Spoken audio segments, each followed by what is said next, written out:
नमस्कार दोस्तों, news today में आपका स्वागत है।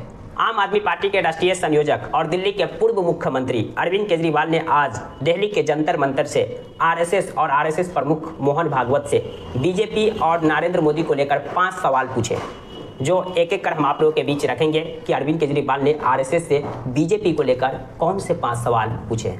जैसा कि आप जानते होंगे, अरविंद केजरीवाल को बीते दिनों सुप्रीम कोर्ट से जमानत मिल गई दिल्ली शराब घोटाला वाला मामले में।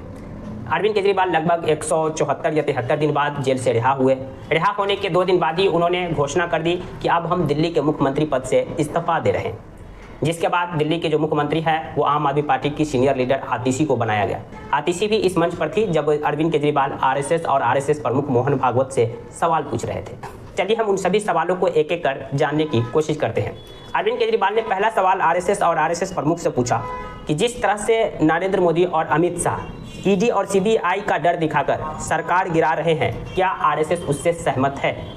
यानी कि अभी जो वर्तमान मोदी सरकार है या इससे पहले भी जो मोदी सरकार थी, अभी से पहले वाली तो और यानी 2019 से लेकर के 2024 के बीच जो मोदी सरकार का कार्यकाल रहा, इस दौरान मोदी सरकार पर ये एलिगेशन काफ़ी ज़्यादा लगे कि मोदी सरकार ईडी और सीबीआई का डर दिखाकर विपक्षी सरकार को तोड़ने का काम करती है, विपक्ष की सरकार को गिराने का काम करती है। अरविंद केजरीवाल ने आरएसएस और आरएसएस प्रमुख से यही सवाल का जवाब मांगा कि क्या वर्तमान जो मोदी सरकार है, जो ईडी और सीबीआई का डर दिखाकर विपक्ष की सरकार को गिराने का काम करती है, क्या आरएसएस इससे सहमत है? दूसरा सवाल अरविंद केजरीवाल ने पूछा कि मोदी जी ने बीजेपी में सबसे भ्रष्ट नेताओं को शामिल किया है, क्या आरएसएस इससे सहमत है? हम आपको बता दें कि बीते कुछ सालों में, खास करके 2019 के बाद से कई जो नेता है वो अपने पार्टी को छोड़कर बीजेपी ज्वाइन किए। हालांकि ये उनका फ्रीडम है, ये उनका अधिकार है कि वो जब चाहे जिस पार्टी में जा सकते हैं, लेकिन आश्चर्य तब होता है कि ज़्यादातर उन्हीं नेताओं ने अपने दल को, अपने पार्टी को छोड़कर बीजेपी में गए जिन पर भ्रष्टाचार के आरोप थे और ईडी और सीबीआई की कार्रवाई चल रही थी। इसमें बहुत सारा नाम है, जैसे कि आप ले सकते हैं महाराष्ट्र के अजित पवार, जो अभी डिप्टी सीएम है मोदी सरकार में महाराष्ट्र में। इन पर शारदा घोटाला मामला को लेकर ईडी कार्रवाई कर रही थी, लेकिन जब वो एनसीपी को तोड़कर मोदी सरकार के साथ शामिल हो गए तो उनकी जांच ठंडे बस्ते में पड़ी है। इसके अलावा असम के मुख्यमंत्री हेमंत बिश्व शर्मा, जो कभी कांग्रेस के लीडर हुआ करते थे, उन पर भी शारदा घोटाला को लेकर के आरोप लगा और ईडी की कार्रवाई हुई तो फिर वो कांग्रेस छोड़कर बीजेपी में शामिल हो गए। आज वो बीजेपी की तरफ से असम में मुख्यमंत्री। पश्चिम बंगाल के जो नेता प्रतिपक्ष है शुवेंदु अधिकारी, जो कभी ममता बनर्जी के खास हुआ करते थे, उन पर भी शारदा घोटाला का आरोप लगा, ईडी और सीबीआई की कार्रवाई हुई, फिर टीएमसी छोड़कर वो बीजेपी में शामिल हो गए। आज वो नेता प्रतिपक्ष है बंगाल में। इस तरह से कई नाम है, चाहे ज्योतिरादित्य सिंधिया हो या अन्य कई नाम, जिन पर भ्रष्टाचार के आरोप लगे, ईडी सीबीआई की कार्रवाई हुई और वो अपने दल को छोड़कर बीजेपी में शामिल हो गए। तो ये सारे जो कार्रवाई है वो वही ठंडा बस्ता में रह गया जहां वो कार्रवाई थी। इसी को लेकर अरविंद केजरीवाल ने पूछा कि नरेंद्र मोदी ने बीजेपी में आज सबसे भ्रष्ट नेताओं को शामिल कर लिया, क्या इससे आरएसएस सहमत है?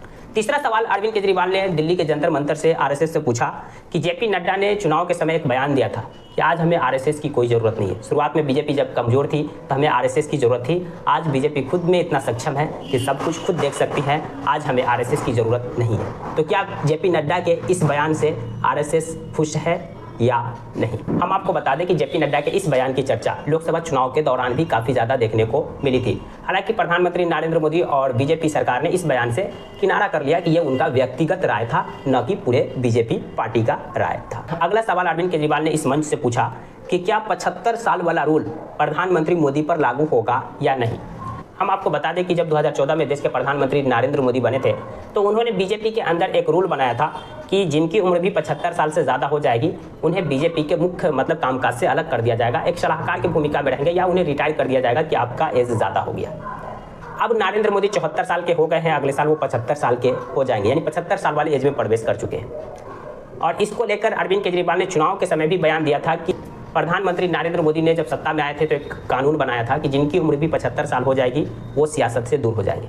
अगले साल यानी कि 2025 में प्रधानमंत्री नरेंद्र मोदी भी 75 साल के हो जाएंगे, तो क्या वो मुख्य राजनीति से दूर हो जाएंगे और अपने लिए नहीं बल्कि अपने सबसे प्यारे मित्र अमित शाह के लिए वोट मांग रहे हैं? क्या मोदी की गारंटी को पूरा करेंगे अमित शाह? उस समय भी इस बयान की काफ़ी ज़्यादा चर्चा देखने को मिली थी। गृह मंत्री अमित शाह को इस पर सफाई देना पड़ा था। गृह मंत्री अमित शाह ने कहा था कि बीजेपी के संविधान में ऐसा कोई प्रावधान नहीं है 2029 तक बीजेपी का नेतृत्व नरेंद्र मोदी ही करेंगे और 2029 के चुनाव में भी बीजेपी का नेतृत्व नरेंद्र मोदी ही करेंगे। लेकिन अरविंद केजरीवाल ने आरएसएस प्रमुख मोहन भागवत से इसी को लेकर सवाल पूछे कि नरेंद्र मोदी जी ने खुद जो 75 साल वाले रूल बनाए थे, जिसके कारण कई बीजेपी के सीनियर लीडर को मतलब कि मुख्य राजनीति से दूर होना पड़ा था, इसमें लाल कृष्ण आडवाणी और भी कई लोगों का नाम है, तो क्या ये रूल बीजेपी पर लागू नहीं होगा? पांचवा और अंतिम सवाल अरविंद केजरीवाल का आरएसएस से रहा कि कहा जाता है कि बीजेपी आरएसएस की एक शाखा है, और ये है भी क्योंकि बीजेपी आरएसएस से ही निकली हुई है, तो उस पर नज़र रखना, उस पर देख रेख करना आरएसएस की जिम्मेदारी है। तो वर्तमान जो मोदी सरकार है, वर्तमान जो बीजेपी सरकार है, क्या इससे आरएसएस सहमत है? अरविंद केजरीवाल के इन पांचों सवाल को लेकर आपकी क्या प्रतिक्रिया है? कमेंट बॉक्स खुला है, कमेंट कर सकते हैं। जानकारी पसंद आई तो प्लीज़ वीडियो को लाइक कर दीजिए, चैनल को सब्सक्राइब कर दीजिए। Thank you for watching.